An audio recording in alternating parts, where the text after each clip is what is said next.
नमस्कार साथियों, आप सभी का अल्फा डिफेंस एकेडमी जोधपुर के ऑनलाइन प्लेटफॉर्म पर स्वागत है। आज की क्लास में जो हम टॉपिक पढ़ने वाले हैं वह नेत्र दृष्टि दोष।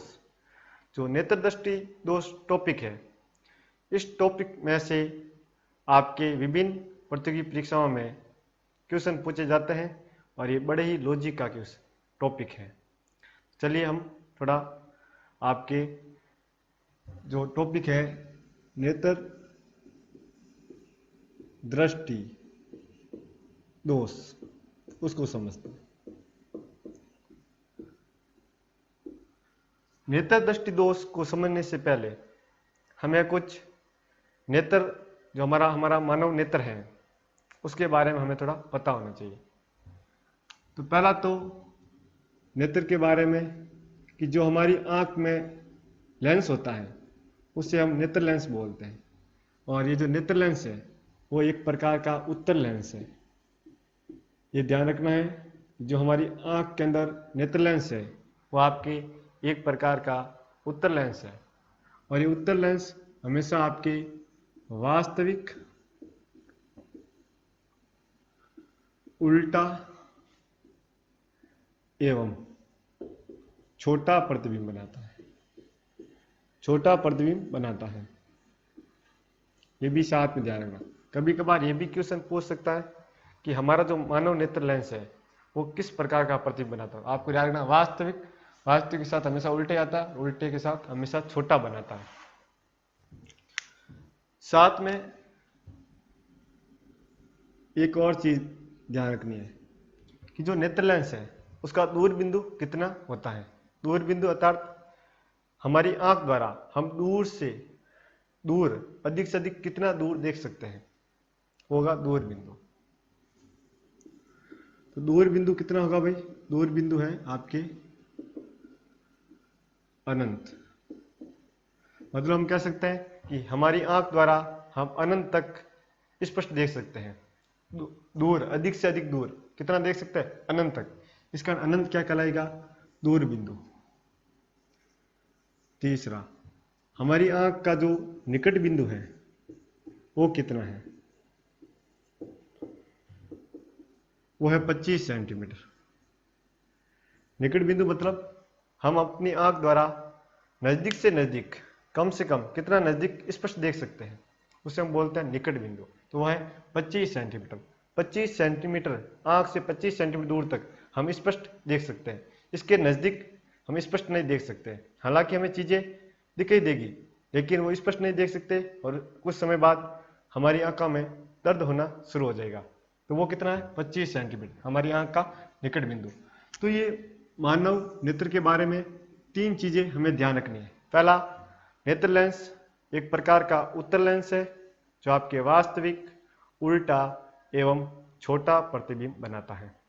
दूसरा, नेत्र लेंस का दूर बिंदु अनंत होता है। और तीसरा, नेत्र लेंस का निकट बिंदु 25 सेंटीमीटर है। इन तीन चीजों को पढ़ने के बाद अब हम पढ़ेंगे नेत्र दृष्टि दोष। एक बार मैं इसको रब कर रहा हूं, आप नोट कर लीजिए, स्क्रीनशॉट ले लीजिए।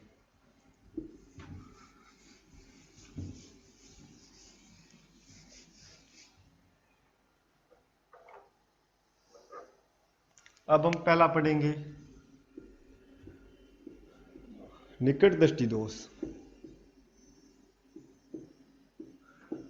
निकट दृष्टि दोष जिसे इंग्लिश में मायोपिया कहा जाता है। हालांकि मायोपिया जो शब्द है वो आपके आमतौर पर सामान्यतः यूज में लिया जाता है। इस कारण कभी कभार ये भी पूछ लिया जा सकता है और ये ऑप्शन में मिल सकता है। इस कारण हमें ये भी याद रखना है कि आपकी निकट दृष्टि दोष को हम क्या कहते हैं? मायोपिया कहते हैं। अब थोड़ा समझना ये दोष होता क्या।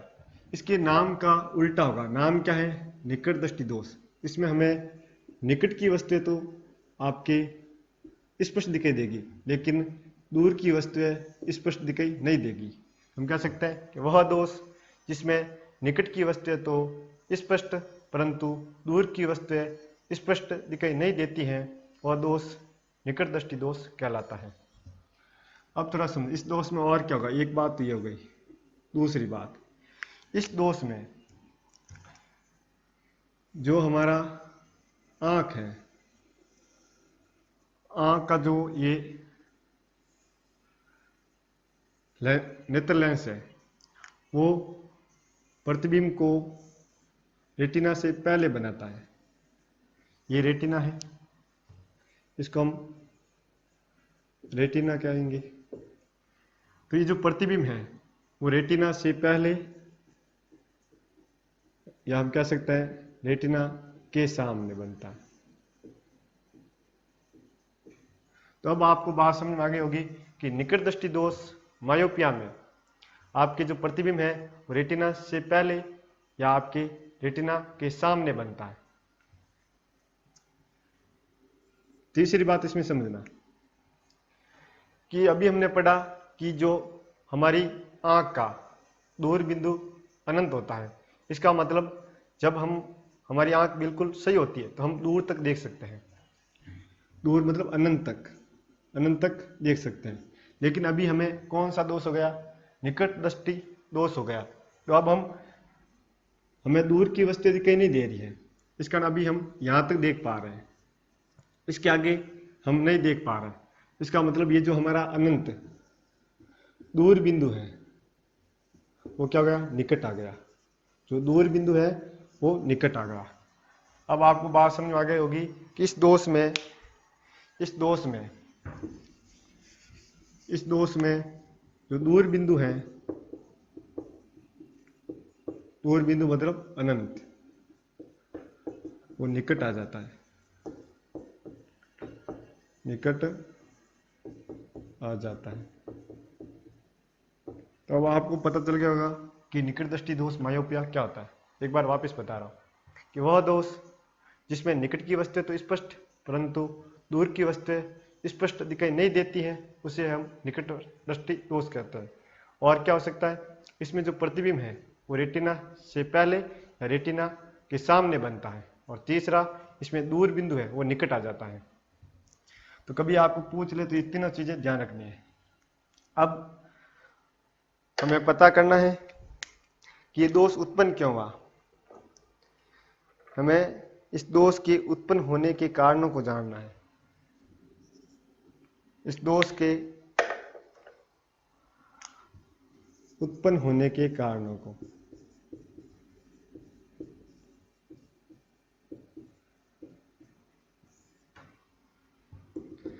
इस दोष के उत्पन्न होने का कारण है कि जो हमारा नेत्र लेंस है,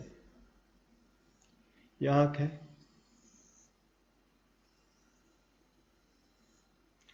ये जो नेत्र लेंस है वो क्या हुआ, बीच में से आपके मोटा हो गया।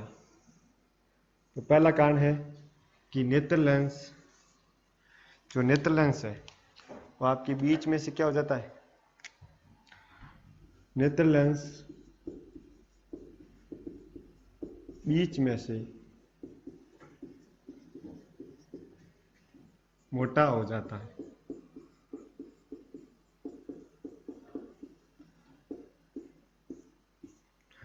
अब देखिए, जब नेत्र लेंस बीच में से पहले ऐसे था फिर मोटा हो गया तो इसका क्या प्रभाव पड़ा। पहले ऐसे था तो कुछ इस प्रकार होगा, अब बीच में से मोटा हुआ ऐसा हो गया। इसका मतलब पहले इसकी गोलाई ऐसी थी, अब गोलाई क्या ऐसे, इसकी गोलाई बढ़ गई है, इसकी गोलाई बढ़ गई है। पहले इसकी गोलाई कम थी ऐसे, अब इसकी गोलाई बढ़ गई। गोलाई का मतलब थोड़ा समझना, पहले ये ऐसे था अब ऐसा हो गया तो गोलाई बढ़ी कि नहीं बढ़ी। तो दूसरा हम लिखेंगे नेत्र लेंस की, दूसरा कारण नेत्र लेंस की गोलाई, इसे कुछ लोग वक्रता भी कहते हैं, बढ़ जाती है। दूसरा कारण, अब थोड़ा समझना, गोलाई का मतलब पहले ऐसे था अब ऐसा हो गया तो गोलाई बढ़ी कि नहीं बढ़ी। पहले ऐसे था बीच में से मोटा तो ऐसा हो गया तो गोलाई बढ़ी कि नहीं बढ़ी। अब थोड़ा समझना, गोलाई बढ़ने के कारण क्या हुआ, जब ये पहले ऐसा था इसका वक्रता केंद्र ये वाला, पहले जब ये ऐसा था इसका वक्रता केंद्र यहाँ पे होगा, ये जो दूरी है वो क्या कहलाती, वक्रता त्रिज्या। लेकिन अब इसकी गोलाई बढ़ गई है, इसका जो वक्रता केंद्र है वो यहाँ पे आ गया, तो वक्रता केंद्र यहाँ पर है, तो ये होगी इसकी वक्रता त्रिज्या। तो पहले इतनी थी, अब कितनी, इतनी, इसका हम कहेंगे वक्रता त्रिज्या घट जाती है। तो तीसरा कारण क्या आएगा, तीसरा कारण आएगा आपके वक्रता त्रिज्या, वक्रता त्रिज्या घट जाती है। ये बात भी आपको समझ में आ गई। अब थोड़ा समझना, हमें पता है कि किसी भी लेंस में वक्रता के अंदर यहाँ पे होगा तो फोकस बिंदु से पहले आता है। यदि वक्रता त्रिज्या घट रही है तो ये फोकस दूरी भी घटेगी कि नहीं घटेगी। तो चौथा कारण बनेगा फोकस दूरी घट जाती है, फोकस दूरी क्या हो जाती है, घट जाती है। ये चार कारण इसके। अब थोड़ा समझना, अब हम समझेंगे कि ये जो चार कारण हुए, पहला बीच में से मोटा हुआ जिसके कारण नेत्र लेंस की गोलाई बढ़ गई, जिससे वक्रता त्रिज्या घट गई और जिससे फोकस दूरी घट गई। चार कारण के कारण इसकी जो क्षमता है उस पर क्या प्रभाव पड़ा, थोड़ा समझना। पहले की क्लासों में हमने पढ़ा कि जो लेंस की क्षमता है वो आपके फोकस दूरी के व्युत्क्रमानुपाती होता है। इसका मतलब लेंस की क्षमता और फोकस दूरी में उल्टा संबंध होता है। यदि यहाँ पर आपकी क्या हो रहा है, फोकस दूरी घट रही है, तो फोकस दूरी यहाँ पे घटेगी तो क्षमता बढ़ेगी, क्षमता क्या हो जाएगी भाई, बढ़ जाएगी। तो पांचवा कारण बनेगा, पांचवा कारण है कि लेंस की जो शक्ति है जिसे हम कह सकते हैं क्षमता, वो है बढ़ जाती है, बढ़ जाती है। और ये जो लेंस की क्षमता है वो बढ़ जाने के कारण ये दोष उत्पन्न हो रहा है। दोष उत्पन्न होने के कारण मतलब प्रतिबिंब है वो रेटिना से पहले बन रहा है। कैसे, थोड़ा समझना। अभी हमने पहले पढ़ लिया कि जो नेत्र लेंस है वो एक प्रकार का उत्तल लेंस है, और उत्तल लेंस प्रकाश किरणों को एक बिंदु पर एकत्रित करता है। इसका मतलब इस लेंस का काम क्या है, प्रकाश किरणों को इस रेटिना पर एकत्रित करना है। लेकिन इस दोष में इस लेंस की क्षमता बढ़ गई। इस लेंस को यहाँ पे समझना, इस लेंस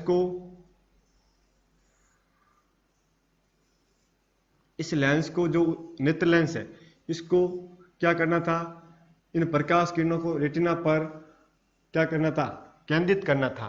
लेकिन इस दोष में नेत्र लेंस की शक्ति या क्षमता बढ़ गई, मतलब ये अब ज्यादा, किसी की क्षमता बढ़ जाती है तो वो पहले की तुलना में ज्यादा काम करने लगता। इसका जो काम था कि प्रकाश किरणों को केंद्रित करना, वो अब क्या करेगा, प्रकाश किरणों को केंद्रित तो करेगा लेकिन वो प्रकाश किरणों को रेटिना से पहले ही केंद्रित कर देगा। ये बात समझ में आ जानी चाहिए कि इस नेत्र लेंस की क्षमता बढ़ गई है, इस कारण वो प्रकाश किरणों को रेटिना के पहले ही केंद्रित कर रहा है। ये बात आपको समझ में आ गई होगी। इसके 5 कारण है इस दोष से उत्पन्न होने के। अब थोड़ा हम समझते हैं कि इसका हम निवारण क्या कर सकते हैं, इस दोष का हम निवारण क्या कर सकते हैं।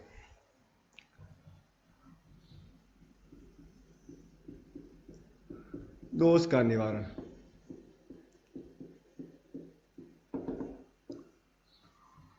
अब थोड़ा समझना कि जो हमारा नेत्र लेंस बीच में से मोटा हो गया, जिसके कारण इसकी क्षमता बढ़ गई, जिसके कारण वो उस प्रतिबिंब को रेटिना के पहले केंद्रित कर रहा है, वो ये जो चीजें हो रही है उसको हम नहीं हटा सकते। ना ही नेत्र लेंस को बड़ा कर सकते हैं या उसको चिपटा कर सकते हैं या उसकी क्षमता पहले जैसी कर सकते हैं, ऐसा हम कुछ भी नहीं कर सकते।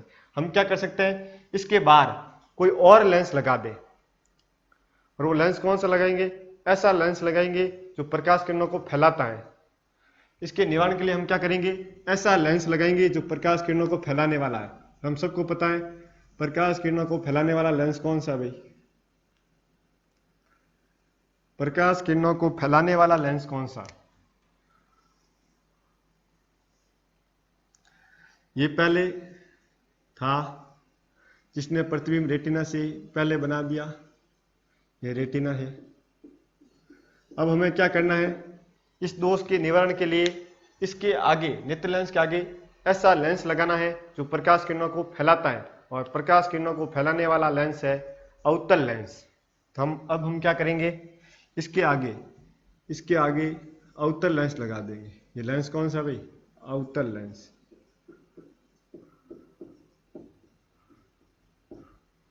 ये अवतल लेंस क्या करेगा? ये अवतल लेंस यहां तक तो प्रकाश किरण ऐसे ही जाएगी, लेकिन यहां से ये प्रकाश किरणों को क्या करेगा? फैलाएगा। तो ये जो फैलाएगा, तो ये लेंस बिल्कुल प्रकाश किरणों को आपके रेटिना पर केंद्रित करेगा और रेटिना पर बिल्कुल सही प्रतिबिंब बनेगा। तो हम बोलेंगे कि इस दोष के निवारण के लिए अवतल लेंस का उपयोग किया जाता है, क्योंकि ये प्रकाश किरणों को फैलाता है। अब समस्या यहाँ खत्म नहीं होती है। अगर आपको क्वेश्चन पूछ लिया जाए कि निकट दृष्टि दोष या मायोपिया के निवारण के लिए कौन से लेंस का उपयोग किया जाता है, तो आपको ऑप्शन मिल जाएगा उत्तल लेंस, अवतल लेंस या डिफॉक्सी लेंस। ऐसा अगर आपको ऑप्शन में ऐसे ऑप्शन नहीं मिले, ऐसा दे दे उन्नतोदर लेंस, नतोदर लेंस, बेलनाकार लेंस, तो फिर आपको ये ध्यान रखना कि इस लेंस के आपको उपनाम भी पता होने चाहिए, जो मैंने पहले की क्लासों में बताए थे। इसको हम नतोदर लेंस भी कहते हैं, इसको हम आपकी कॉनकैव लेंस भी कहते हैं, ऐसा मिल सकता है कॉनकैव, और इसको हम आपके अपसारी लेंस भी कहते हैं। ये सब नाम याद रखने। आजकल जो एग्जाम में क्वेश्चन पूछे जा रहे हैं उनमें ये ऑप्शन मिल रहे हैं, किस दोष के निवारण के लिए कौन से लेंस का उपयोग किया जाता है, तो ये ऑप्शन मिलेंगे। आपको ये चारों नाम याद रखने। एक बार वापस बता रहा हूं कि निकट दृष्टि दोष या मायोपिया के निवारण के लिए अवतल लेंस या नतोदर लेंस या कॉनकैव लेंस या आपके अपसारी लेंस का उपयोग किया जाता है। इसी के साथ हमारा निकट दृष्टि दोष मायोपिया खत्म हो गया। पहले हमने जाना ये दोष क्या होता है, फिर उत्पन्न होने के कारण जाने, फिर इस दोष का निवारण किया। तो एक बार आप ये नोट कर लीजिए। इसके बाद हम पढ़ेंगे दूरदृष्टि दोष हाइपरमेट्रोपिया।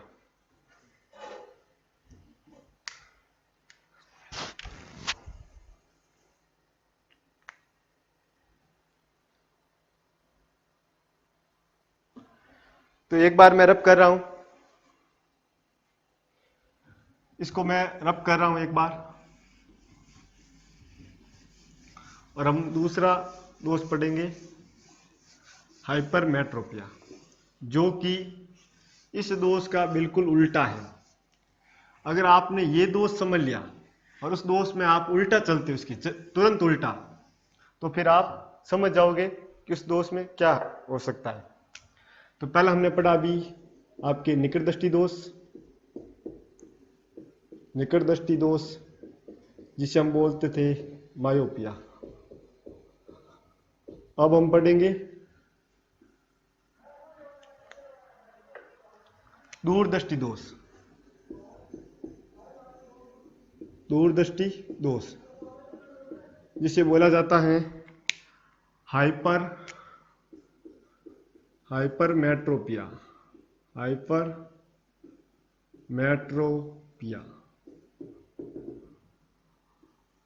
इसको अच्छी तरह समझना।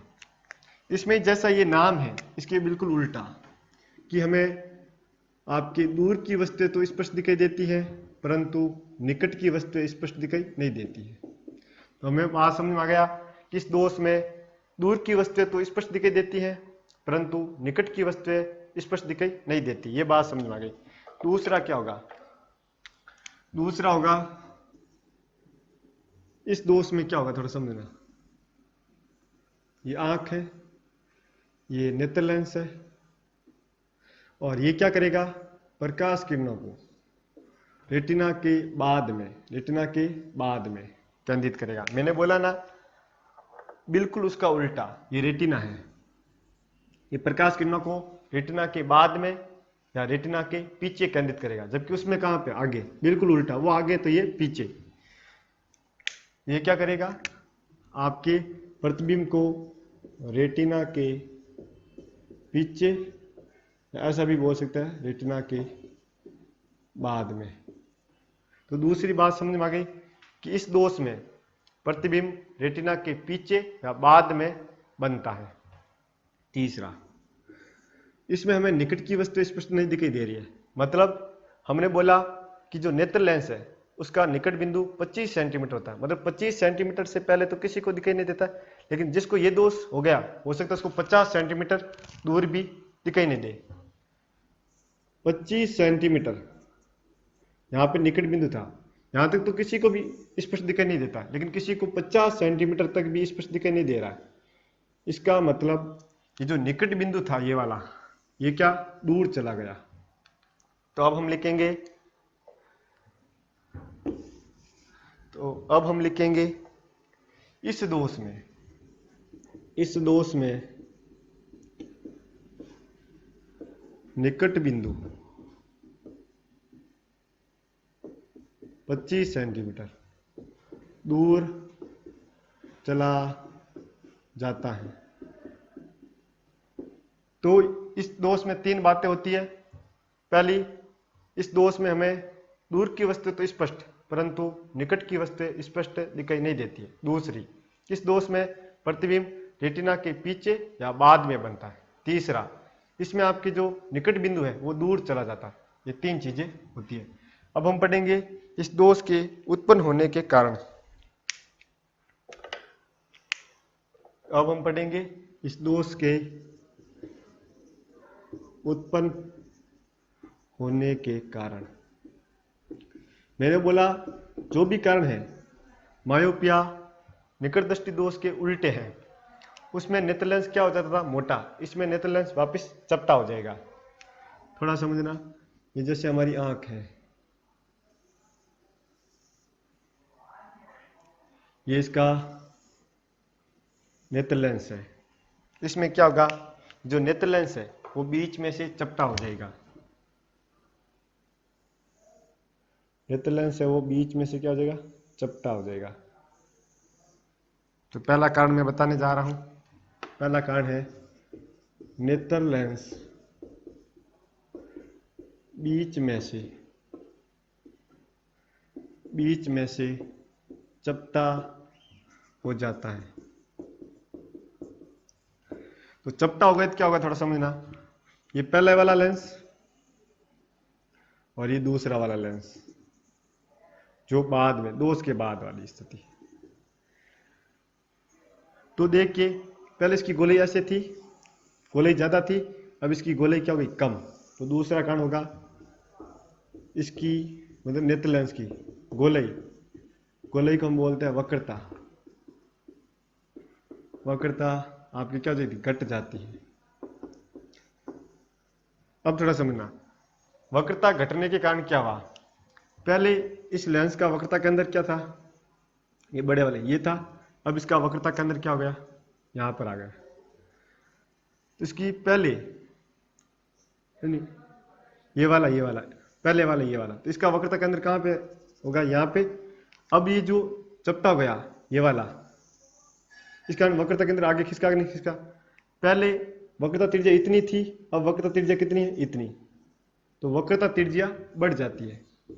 बोलेंगे वक्रता त्रिज्या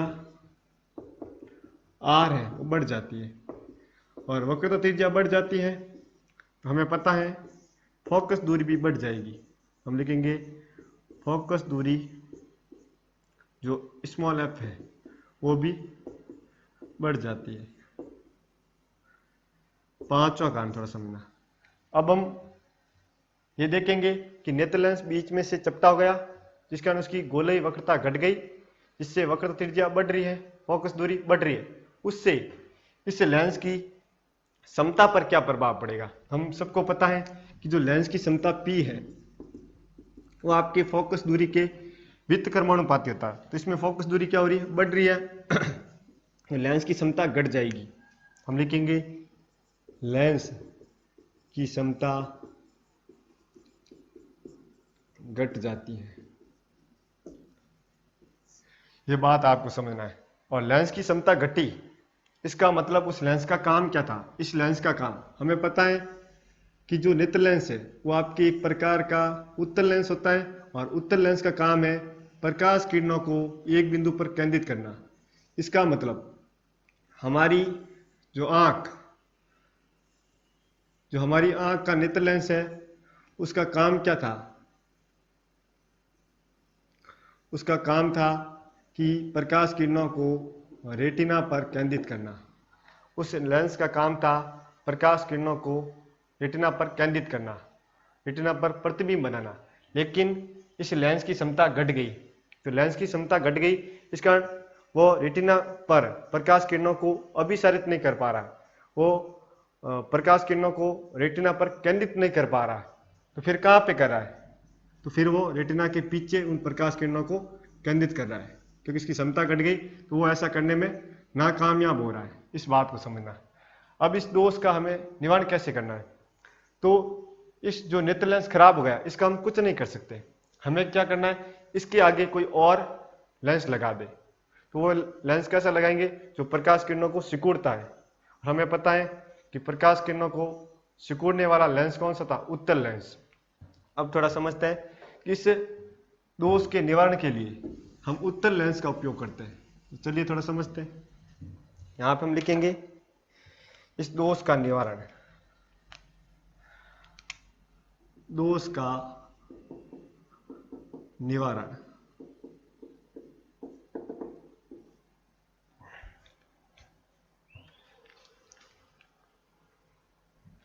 इसके लिए देखिए थोड़ा, ये हमारी आंख है, ये हमारा नेत्र लेंस है, जो क्या कर रहा था? प्रतिबिंब को रेटिना के पीछे बना रहा था, और यहाँ पे रेटिना है। अब हम यहाँ पे क्या करेंगे? यहाँ पर ऐसा लेंस लगाएंगे जो प्रकाश किरणों को पहले सिकुड़ ले, प्रकाश किरणों को पहले सिकुड़ ले। और सिकुड़ने वाला लेंस कौन सा है? उत्तल लेंस। तो ये उत्तल लेंस है, वो क्या करेगा? उत्तल लेंस आपके यहां तक ऐसे चलेगा और यहां पर प्रकाश को थोड़ा सिकुड़ लेगा, फिर ये इस प्रकाश को यहां पर आपतित करेगा,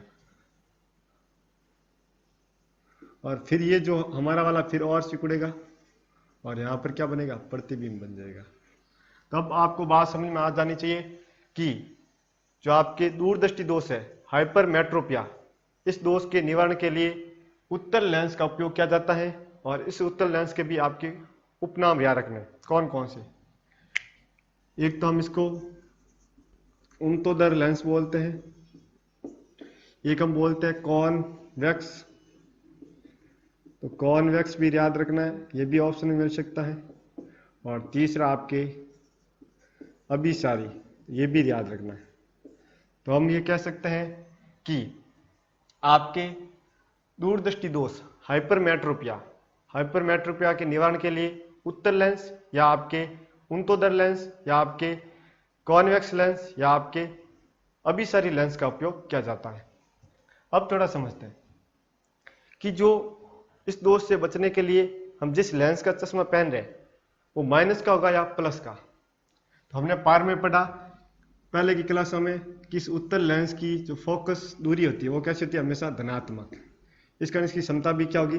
धनात्मक। तो हमें ये समझना है कि उत्तल लेंस, जिस व्यक्ति को ये दोष हो रखा है वो आपके प्लस का चश्मा पहनता है, हमेशा वो प्लस का चश्मा पहनता है।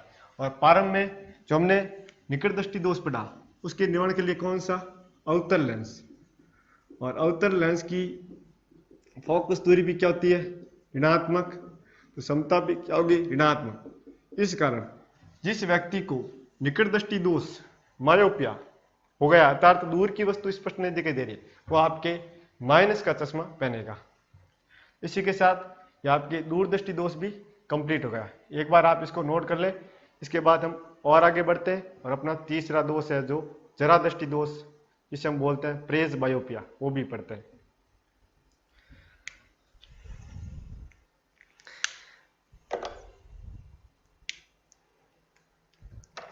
तो एक बार मैं इसको रब कर रहा हूं।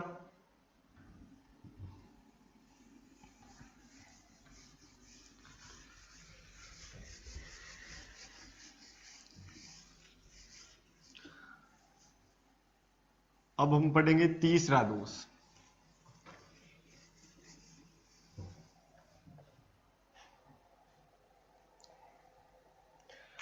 पहला ये पढ़ा, दूसरा और तीसरा पढ़ेंगे आपके जरा दृष्टि दोष।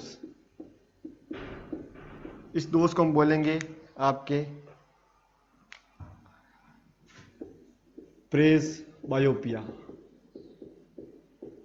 तो ये कभी कभार ऑप्शन में ऐसे नाम मिलते हैं, इनके इंग्लिश नाम जो सामान्यतः उपयोग में लिए जाते हैं, तो वो भी ध्यान रखना है। जरा दृष्टि दोष, प्रेस बायोपिया। इस दोष में क्या होता है?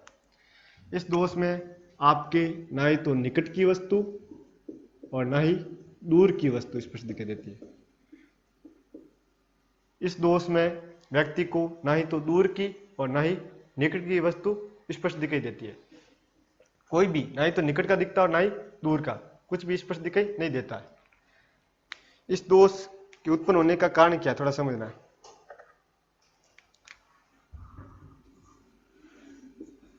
उत्पन्न होने का कारण वो है नेत्र लेंस की समंजन क्षमता का खत्म हो जाना। नेत्र लेंस की क्षमता का खत्म हो जाना।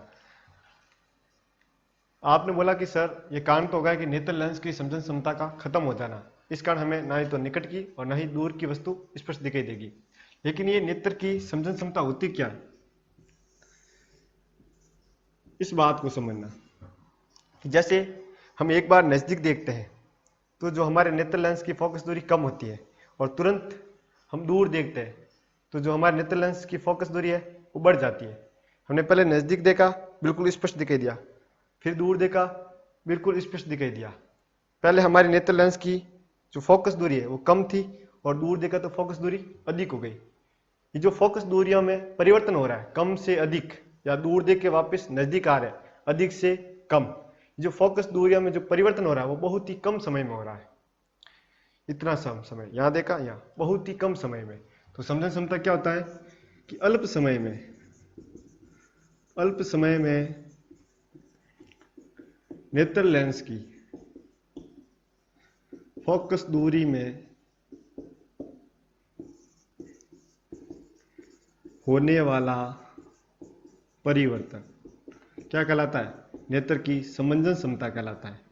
और इस दोष में ये समझन क्षमता क्या हो गई, आपके खत्म हो गई। इसका मतलब आपने एक बार नजदीक देखा तो भी दिखाई नहीं देगा, दूर देखा तो भी दिखाई नहीं देगा, क्योंकि ये फोकस दूरियों में परिवर्तन हो रहे नहीं है। इस नेत्र लेंस की समझन क्षमता क्या हो गई, खत्म हो गई। अब इस दोष के निवारण, इस दोष का निवारण कैसे करेंगे, थोड़ा समझना। इस दोष का निवारण कैसे करेंगे भाई? निवारण, तो आपको इस दोष का निवारण करना है तो आप वीफॉक्सी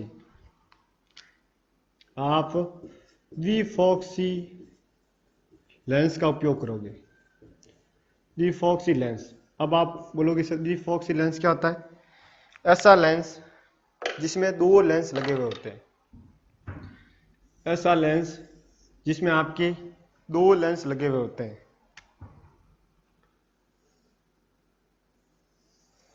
ऐसा लेंस जिसमें दो लेंस लगे हुए होते हैं, एक आपके नीचे वाला हमेशा उत्तल लेंस होता है और ऊपर वाला क्या होता है, अवतल लेंस। ये भी पूछा जा सकता है कि जो द्विफॉक्सी लेंस है जिसका उपयोग हम जरा दृष्टि दोष के निवारण के लिए करते हैं, उसमें ऊपर वाला भाग कौन सा है? ऊपर वाला कौन सा है? अवतल लेंस, जो दूर की वस्तुओं को देखेगा। और नीचे वाला भाग कौन सा है? उत्तल लेंस, जो नजदीक की निकट की वस्तुओं को देखेगा। ये बात आपकी समझ में आ गई? तो एक बार आप इसको नोट कर ले, और साथ में किस दोष के निवारण के लिए द्विफॉक्सी लेंस का उपयोग किया जाता है। अब थोड़ा आगे देखते हैं। सिर्फ और सिर्फ अभी हमारे पास 5 मिनट का मैटर और है, 5 मिनट में ये टॉपिक खत्म हो जाएगा, तो थोड़ा और देख लेते हैं। ये तीसरा हो गया, और मैं इसको एक बार रब कर रहा हूं।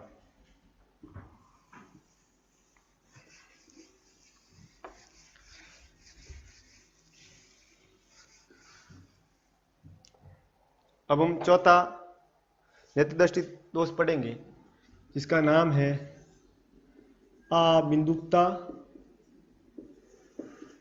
या हम इस दोष को बोलते हैं दृष्टि वैषम्य, या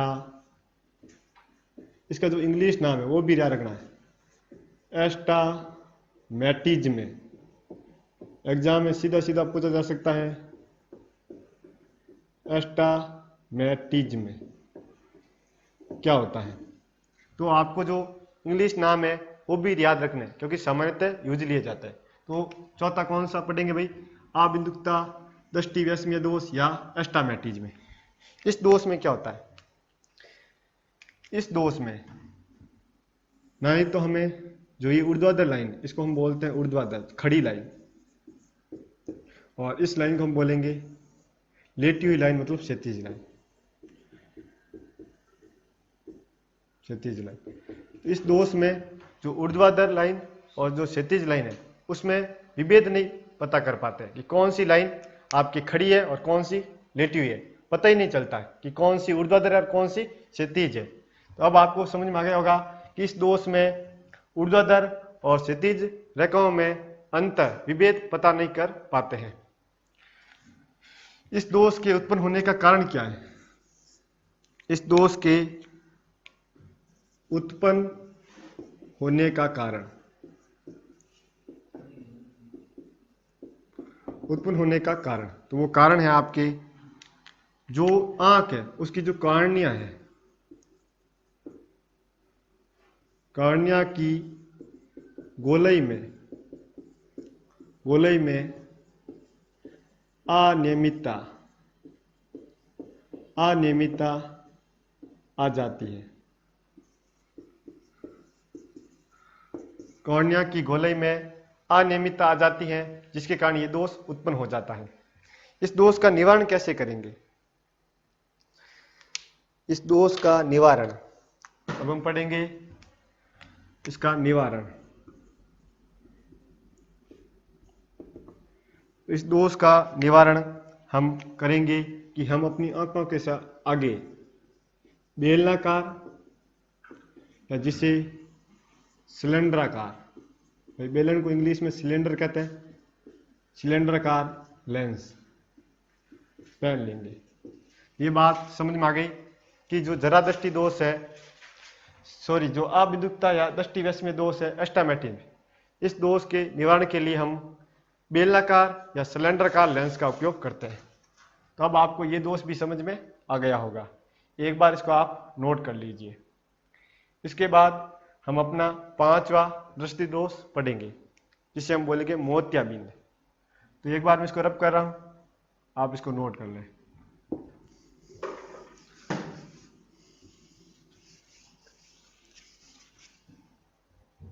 अब पांचवा है मोतियाबिंद।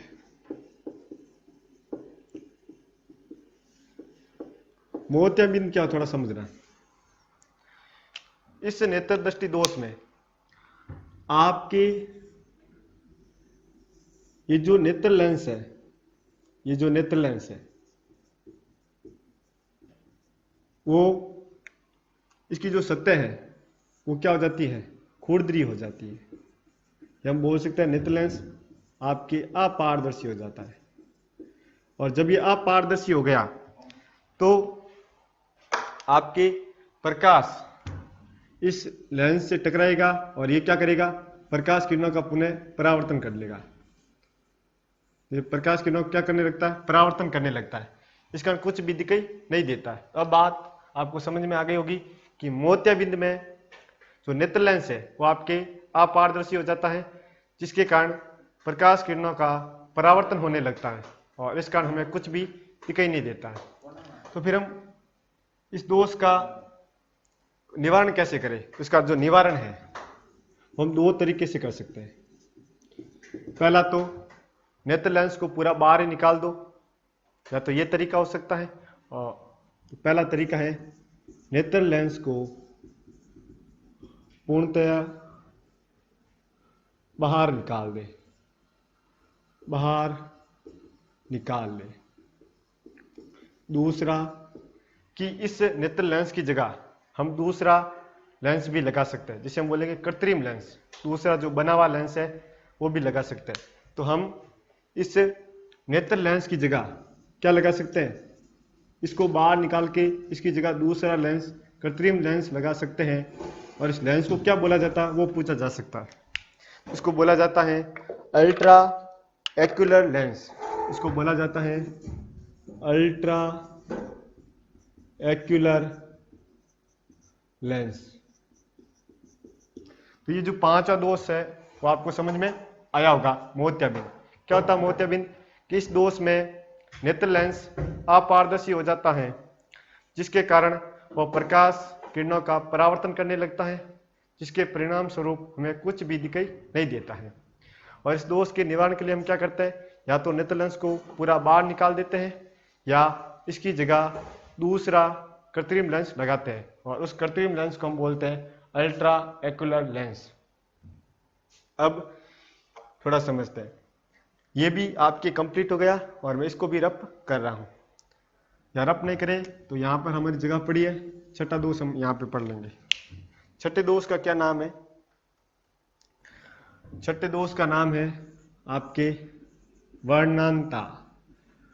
वर्ण प्लस अंधता। वर्ण का मतलब होता है कलर, और इंग्लिश को बोलते हैं कलर ब्लाइंडनेस। Colour blindness. और इसी दोष के कारण जो आपके डिफेंस के जितने भी एग्जाम होते हैं उनमें हमें मेडिकल पॉइंट भी मिलता है। इसको थोड़ा समझते क्या होता है। इस दोष में हम लाल रंग एवं हरे रंग का अंतर पता नहीं कर पाते हैं कि कौन सा रंग लाल है और कौन सा हरा है। इसका हम बोलेंगे कि वह दोष जिसमें हरे और लाल रंग के मध्य अंतर पता नहीं कर सकते वो कौन सा होगा? आपके कलर ब्लाइंडनेस, वर्णांता। इस दोष का निवारण क्या है? इस दोष का कोई निवारण नहीं है। इस दोष का कोई निवारण नहीं है, क्योंकि यह आपके आनुवांशिक रोग है। इस दोष का कोई निवारण नहीं है, क्योंकि ये आपके एक प्रकार का आनुवांशिक रोग है जो हमें अपने माता पिता से, अपनी जो संतति होती है उनके अंदर आता है। जो दोष है आनुवांशिक है, और किसी के माता पिता को ये दोष है तो उसकी जो संतान है उनको भी ये दोष होगा। तो ये हमने 6 आज दृष्टि दोष पढ़े। आपको बातें समझ में आ गई होगी। हमने दोष क्या होता है, उसके उत्पन्न होने के कारण और इस दोष का निवारण, हर प्रत्येक चीज पढ़ी है। तो एक बार आप इसको देखना। और आज के लिए इतना ही। अगर आपको जनरल साइंस या जो आपके अल्फा डिफेंस एकेडमी जितने भी क्लासें आयोजित करवा रही है, ये क्लासें अच्छी लग रही है तो आप अपने जो हमारा यूट्यूब चैनल है उसको सब्सक्राइब करें। जितने भी आपके सोशल मीडिया प्लेटफॉर्म है, फेसबुक, व्हाट्सएप या इंस्टाग्राम, उन पर शेयर करें और वीडियो को लाइक और कमेंट करें, जिससे हम एक नई ऊर्जा के साथ आगे आपके डिफेंस के क्षेत्र के लिए अधिक से अधिक क्लासें आयोजित कर सके। जय हिंद, जय भारत।